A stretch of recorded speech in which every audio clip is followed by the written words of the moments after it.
জীবনে কখনো হতাশ হবেন না। জীবনে যাই হয়ে যাক না কেন কখনো হতাশ হবেন না। মনে রাখবেন আল্লাহ আপনার রব, আল্লাহ আপনার সাথে আছেন ইনশাআল্লাহ। এই সমাজ আপনাকে যেভাবে শেখায়, কিভাবে শেখায়, এই যে স্কুল, কলেজ, ইউনিভার্সিটি, চাকরি, বিয়ে, সন্তান প্রতিপালন, আর তারপর ইন্না লিল্লাহি ওয়া ইন্না ইলাইহি রাজিউন, এই তো শেখায় নাকি?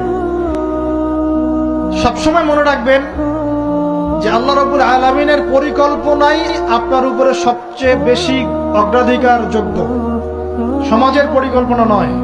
পরিবার আপনাকে চাপ দিচ্ছে, চাকরি পাস না, পড়াশোনা করিস না, পড়াশোনায় কেন তুই 80 নাম্বার পাইলি না, কেন চান্স পেলি না, কবে চাকরি পাবি, কবে আমাদেরকে দেখবি, খাওয়াবি, পড়াবি, এই যে চাপগুলো চারপাশ থেকে আসে কিনা? এতে করে অনেক যুবক দেখা যায় মাদকাসক্ত হয়, অনেকে দেখা যায় আত্মহত্যা করছে, ইদানিং করছে কিনা ভাই?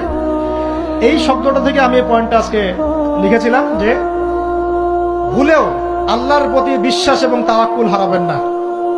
সমাজ যেভাবে শেখায়, সমাজ চারপাশে যে চাপ আপনাকে দিচ্ছে, এই চাপে নিজে গা ভাসিয়ে দিবেন না। আপনি আল্লাহর কাছে দোয়া করবেন, আল্লাহর কাছে পথ চেয়ে নিবেন এবং আল্লাহর প্রতি তাওয়াক্কুল, ভরসা করবেন। কখনো আত্মহত্যার পথ বেছে নিবেন।